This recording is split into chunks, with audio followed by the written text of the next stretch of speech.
What's up, my guys? And welcome back to the show. I'm your host, Cody. Now check this out. Last night, I was gonna do, just a nice little trim up, try to get looking good. And as y'all can tell, that's hard for me to do. But I guess I didn't see which level I set them trimmers to. And I done messed around and shaved this whole son bitch off right here. So now, I'm out here looking like Khabib met Joe Dirt. Hopefully, this doesn't end with Cody getting left in a dumpster at the good old State Fair of Oklahoma. I mean, honestly, now that you say that, I don't know how my parents have never done that, because trust me, I've tried. Well, as my guy Pat McAfee says, hey, how you doing? Let's keep it moving. What we do here on the show, the Wrasslin Report Card, is I take a wrestling show. I break down every match. I give them each a letter grade, and at the end, I tally them some bitches up to give that show its own report card. And tonight, on the go-home episode of AEW Dynamite, with Double or Nothing looming this Sunday night, which that pay-per-view is absolutely stacked, by the way, my guy. We got a lot going on, brother. I tell you what, despite all the rumors,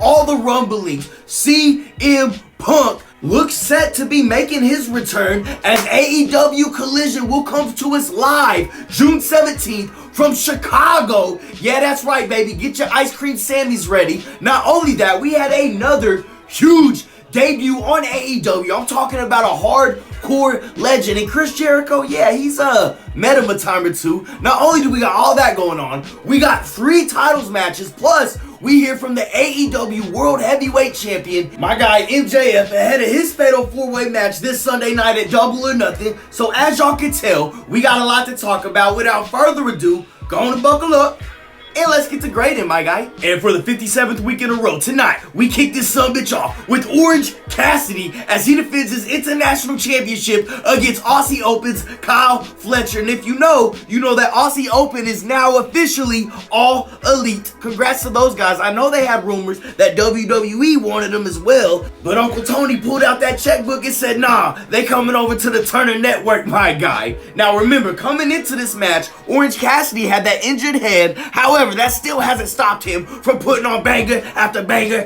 after banger. Sheamus taken from there. Now, after kicking out of not 1, but 2 spinning tombstones, I didn't even know that was a thing, and an avalanche Michinoku driver. Yes, avalanche means from the ropes. Somehow, Orange Cassidy was still able to kick out of that and roll that sumbitch up and got the 1, 2, 3, and I believe his 28th title defense now. However, the Champs Week is just getting started, because Sunday night, Orange Cassidy will defend his All-American, International, European 24/7 title at Double or Nothing in a 21-man Blackjack Battle Royale. And I just know that's going to be lit. There's usually always a huge return or debut in those, so I can't wait to see that. For that opening match, I'm going to slap a B on that sumbitch. My only knock is I think it went a little bit too long, especially because it started off a go-home episode. But hey, that's my only knock. Those 2 guys still put on a banger. Now, we going to keep moving on, because up next, we got FTR, the tag team champs, coming down to the ring,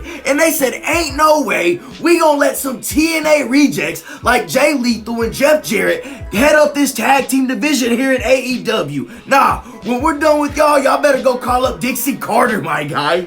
Sheesh.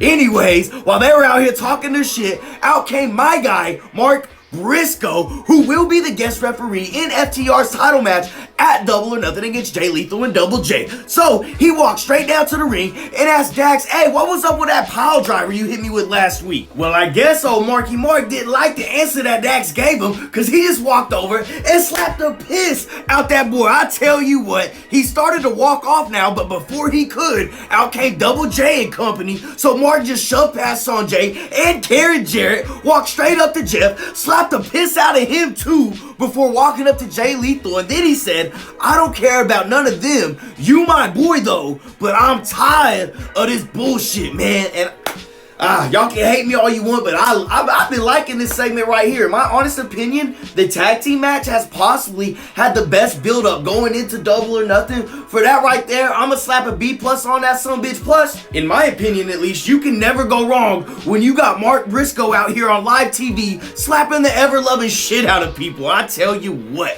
Well, let's keep it moving. Up next, we got our second title match of the night, as you have the House of Black's Open House Challenge. Such a cool name, by the way. And this week, the challengers, or better yet, victims, are AR Fox, Blake Christian, that's gotta be the whitest name ever, and my guy, Metalik, the king of the ropes. Good to see him over here on AEW. Now, I'm not sure which one of the three it was, but after a beatdown from the champs, Brody King choked one of them sumbitches out while just dangling his lifeless body over the ropes, and still, your AEW World Trios Champions is the House of Black. And in my opinion, their title run has been epic so far. I mean, the intros, the lighting, everything has been dope. So for that match right there, I'm gonna slap a B- on that sumbitch. I can't wait till we see the day that the House of Black feuds with the Blackpool Combat Club. That's gonna be lit. Well, we gotta keep the ball rolling, because up next, you got the AEW Heavyweight Champion, my guy MJF, coming down to the ring, and he's here to address his opponents for his upcoming Fatal 4-Way match at Double or Nothing. And I mean, what a guy. He actually came out and gave all three of them his best wishes. Then he went on to give just another classic promo. I tell you what, only MJF can take an entire arena of people from booing him to chanting his name in under 5 minutes. I mean, like him or not, you gotta admit that that's impressive right there. However, don't forget, he is MJF after all, and he did remind us that his contract is expiring soon, and he might just take his little ball and go home. And by ball, I mean the AEW Championship, and by home, I mean over to WWE. Anyways, as the champ was wrapping up, out came one of his challengers, Darby Allin, and I mean, come on, how did you not see it coming? MJF hit him with possibly the smoothest low blow of all time. Then he went for his Dynamite Diamond Ring and was ready to use that sumbitch when Sammy Guevara ran out and ran him off, but as Max was making his way up the ramp, out came his other challenger, Jungle Boy Jack, and this ended with Jack laying the champ out and standing tall with his AEW World Championship, the Triple B. And is that a little bit of foreshadowing coming for this weekend?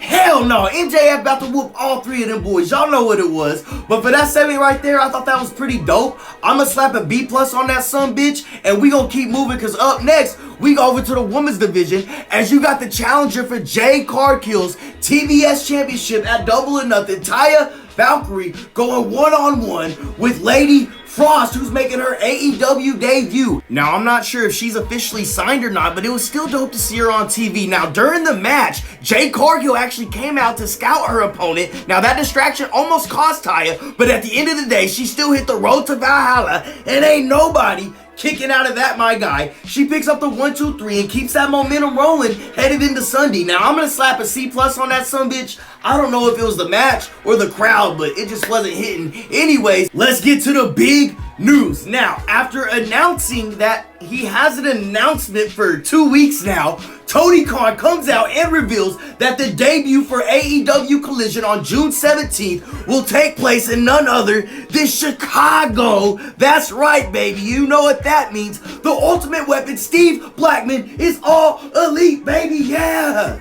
Oh. That's not...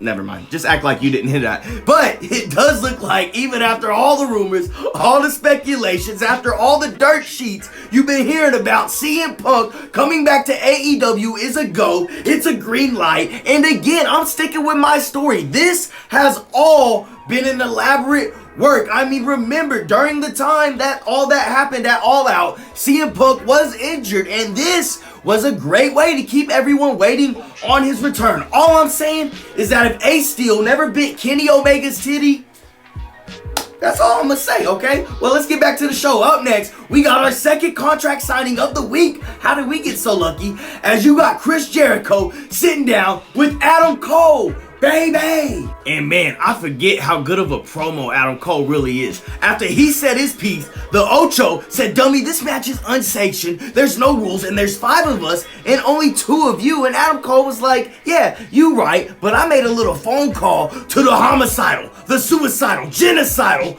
Sabu came out tonight and will be in Adam Cole's corner come Sunday night at Double or Nothing, along with Roderick Strong. That's what I'm talking about. Sabu, that's my guy right there. I ain't gonna lie. I popped huge for that. I'm slapping an A- on that sumbitch. You can hate me all you want. But speaking of Roddy Strong, we go straight into his singles matches. Up next, you got Roddy Strong taking on Danny Garcia. And remember, for the second time now, Jericho Society was banned from Ringside. So these two actually had a fair one-on-one. And after a good old gut buster, Roddy hit the end of Heartache and ain't nobody kicking out of that, my guy. And that was a pretty solid match. Only went on like probably 7 or 8 minutes, but they put some action in right there. I'ma slap a B on that sumbitch, but y'all know where we at. That's enough of the talk because it's time for the main event for the Ring of Honor titles. You got the Lucha Bros, the champs, defending against the Blackpool Combat Club, Claudio and Yuta. And first off, if you've never seen a match with Rey Fenix in it, go on and do yourself a favor, my guy, and look that up for the one time. Now, to no surprise, these four put on a banger. Then with the Red distracted over in the corner, Yuta in trouble. Claudio was seemingly being held down or something. Turns out, the Young Bucks, those little bastards, were under the ring, holding that sumbitch down. Then, in the ring, the Lucha Bros hit the package pile driver, and ain't nobody kicking out of that, my guy. The Lucha Brothers retain the Ring of Honor tag team titles thanks to the Young Bucks. I mean, y'all did try kicking us in the head with Jordans covered in thumbtacks, but hey, we'll let bygones be bygones, I guess. I mean, it's all fair in brotherhood, right? As long as we can have a pint afterwards, brother. Well, I tell you what, I'm gonna slap an A- on that sumbitch, and y'all know what part of the show we've gotten to. We got all the grades in.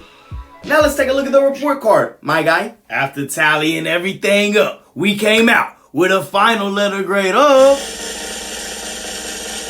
a B. That's right, an 86%. Man, we got a big weekend coming up. Y'all stay tuned to the channel, man, because we got Double or Nothing, as well as Night of Champions this weekend. So you know your boy's going to be busy over here. If you haven't already, man, it would be greatly appreciated if you could subscribe to the channel. You could like, you could comment, you could say what you want. I ain't that soft, I promise you. Well, I also want to give a shout out to my guy, OG Bobby Knifehawk. Y'all know where to find him on SoundCloud. But other than that, I'm your host, Cody. I'm going to get some rest before this big weekend I got coming up. So all you folks stay safe out there and have a nice day.